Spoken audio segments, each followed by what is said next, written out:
வாங்குங்க பார்ப்போம். இதுதாங்க எங்கள் சித்தி வீட்டிலேருந்து பறிச்சுட்டு வந்த அந்த மலேசியா லெமன். பார்த்தீங்களாங்க, காய்க்கிறது என்னமோ எங்கள் சித்தி வீட்டில், பழம் யூஸ் பண்ணுறதெல்லாம் நாங்கள் தாங்க.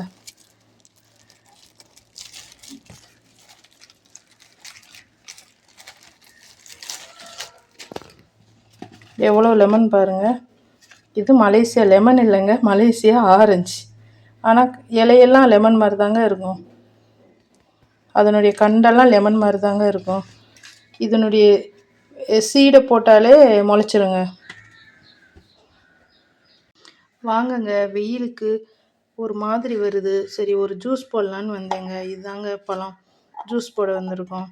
இதை பாருங்கங்க, இது மலேசியா ஆரஞ்சுங்க. இது லெமன் இல்லைங்க, இது மலேசியா ஆரஞ்சு. ஆனால் ஆரஞ்சு பழம் மாதிரி நம்ம சாப்பிட முடியாது, செம புளிப்பாக இருக்கும். அதிகமான புளிப்புத்தன்மை இருக்குங்க.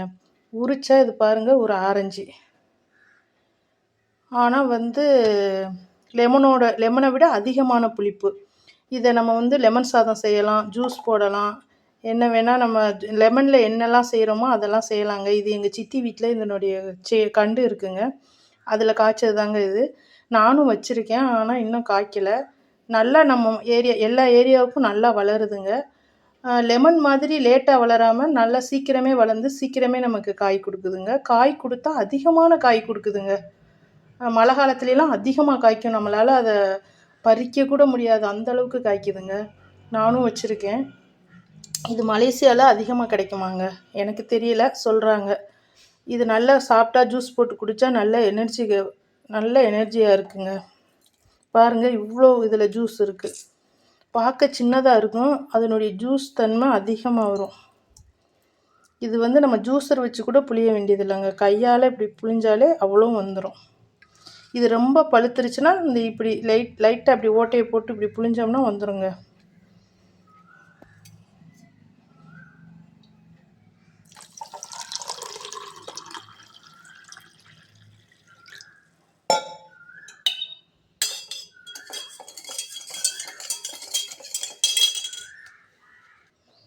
நீங்கள் ஜூஸ் போடும்போது இத்தினூண்டு கொஞ்சம் உப்பு போடுங்க, நல்லா இருக்கும் ஜூஸு.